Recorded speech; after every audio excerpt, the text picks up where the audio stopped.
بسم اللہ الرحمن الرحیم۔ السلام علیکم۔ آج ہم پڑھیں گے خطبہ نمبر 60 نہج البلاغہ۔ جب آپ علیہ السلام کو اچانک قتل کیے جانے سے خوف دلایا گیا تو آپ نے فرمایا مجھ پر اللہ کی ایک محکم سپر ہے، یعنی کہ ڈھال ہے اللہ کی۔ جب موت کا دن آئے گا تو وہ مجھے موت کے حوالے کر کے مجھ سے الگ ہو جائے گی۔ اس وقت نہ تیر خطا کرے گا اور نہ زخم بڑھ سکے گا۔ بے شک کیا الفاظ ہیں!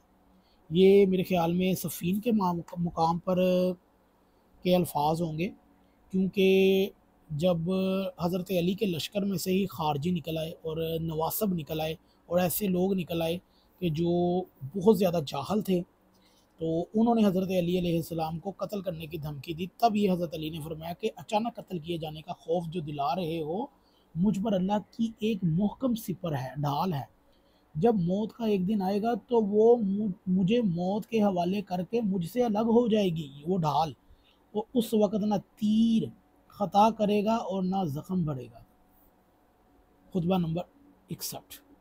تمہیں معلوم ہونا چاہیے کہ دنیا ایسا گھر ہے کہ اس کے عواقب سے بچاؤ کا ساز و سامان اسی میں رہ کر کیا جا سکتا ہے، اور کسی ایسے کام سے جو صرف اس دنیا کی خاطر کیا جائے نجات نہیں مل سکتی۔ لوگ اس دنیا میں آزمائشیں میں ڈالے گئے ہیں۔ لوگوں نے اس دنیا سے جو دنیا کے لیے حاصل کیا ہوگا اسی سے الگ کر دیے جائیں گے، اور اس پر ان سے حساب لیا جائے گا، اور جو اس دنیا سے آخرت کے لیے کمایا ہوگا اسے آ کر پہنچ کر پا لیں گے، اور اسی میں رہیں سہیں گے۔ دنیا عقل مندوں کے نزدیک ایک بڑھتا ہوا سایہ ہے جسے ابھی بڑا ہوا اور پھیلا ہوا دیکھ رہے تھے کہ دیکھتے ہی دیکھتے وہ گھٹ کر اور سمٹ کر رہ گیا۔ یہ تھی دنیا داروں سے متعلق۔ اب خطبہ نمبر 62 میں فرماتے ہیں اللہ کے بندو، اللہ سے ڈرو اور موت سے پہلے اپنے مال کا ذخیرہ فراہم کر لو، اور دنیا کی فانی چیزوں دے کر باقی رہنے والی چیزیں خرید لو۔ چلنے کا سامان کرو کیونکہ وہ تمہیں تیزی سے لے کر جایا جا رہا ہے۔ موت کے لیے مادہ ہو جاؤ کہ وہ تمہارے سروں پر منڈلا رہی ہے۔ تمہیں ایسے لوگ ہونا چاہیے جنہیں پکارا گیا تو وہ جاگ اٹھے، اور یہ جان لینے پر کہ دنیا ان کا گھر نہیں، اس آخرت سے بدل لیا ہو، اس لیے کہ اللہ نے تمہیں بیکار پیدا نہیں کیا اور نہ اس نے تمہیں بے قید و بند چھوڑ دیا۔ موت تمہاری راہ میں حائل ہے، اس کے آتے ہی تمہارے لیے جنت یا دوزخ ہے۔ وہ مدت حیات جس کے ہر گزرنے والے کا لحظ کم کر رہا ہے اور ہر ساتھ اس کی عمارت کو ڈھا رہی ہے، کم ہی سمجھی جانے کے لائق ہے۔ وہ مسافر جسے ہر نیا دن اور ہر نئی رات لگاتار کھینچتے لیے جا رہی ہے۔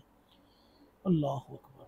اس کا منزل تک پہنچنا جلد ہی سمجھنا چاہیے، اور وہ عازم سفر جس کے سامنے ہمیشہ کی کامرانی اور ناکامی کا سوال ہے، اس کو اچھے سے اچھا زاد مہیا کرنے کی ضرورت ہے۔ لہٰذا اس دنیا میں رہتے ہوئے اس سے اتنا توشہ آخرت لے لو جس کا ذریعہ کل اپنے نفسوں کو بچا سکو، جس کی صورت میں یہ کہ بندہ اپنے اللہ سے ڈرے، اپنے نفس کے ساتھ خیر خواہی کرے، مرنے سے پہلے توبہ کرے، اپنی خواہشوں پر قابو رکھے۔ چنانچہ موت اس کی نگاہ سے اوجھل ہے اور امیدیں فریب دینے والی ہیں، اور شیطان اسے چھپایا ہوا ہے، جو گناہوں کو سج کر اس کے سامنے لاتا ہے کہ وہ اس میں مبتلا ہو اور توبہ کی ڈھارس بناتا رہتا ہے تو وہ اسے تعویق میں ڈالتا رہے، یہاں تک کہ موت غفلت بے خبری کی حالت میں سے اچانک ٹوٹ پڑتی ہے۔ واہ حسرتا کہ اس غافل بے خبر کی مدت حیات ہی اس کے خلاف ایک حجت بن جائے اور اس کی زندگی کا انجام بدبختی کی صورت میں ہو۔ ہم اللہ سبحانہ سے سوال کرتے ہیں کہ وہ ہمیں اور تمہیں ایسا کر دے کہ دنیا کی نعمتیں سرکش و متمر نہ بنا سکیں، اور کسی منزل پر اطاعت پروردگار سے درماندہ عاجز نہ ہو، اور مرنے کے بعد نہ شرمساری اٹھانا پڑے اور نہ رنج و غم سہنا پڑے۔ ماشاءاللہ! یہ تھے دو خطبے دنیا سے متعلق کہ دنیا کا سفر کتنا ہی کم ہے اور ہم اپنی کیا زاد راہ اکٹھی کرتے ہیں، یہ ہم کو معلوم ہونا چاہیے، اور ہمیں معلوم بھی ہے کہ ہم نے اپنی کیا زاد راہ اکٹھی کی ہے۔ صرف دنیا دنیا اور دنیا کا مال نہیں سب کچھ، وہ فنا ہو جانا ہے۔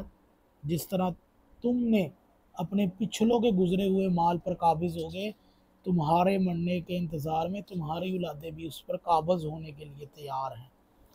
لہٰذا یہ خطبات امیر المومنین دنیا داری سے متعلق ہیں۔ اگر آپ کو یہ ویڈیو اچھی لگے تو اسے ضرور شیئر کیجیے۔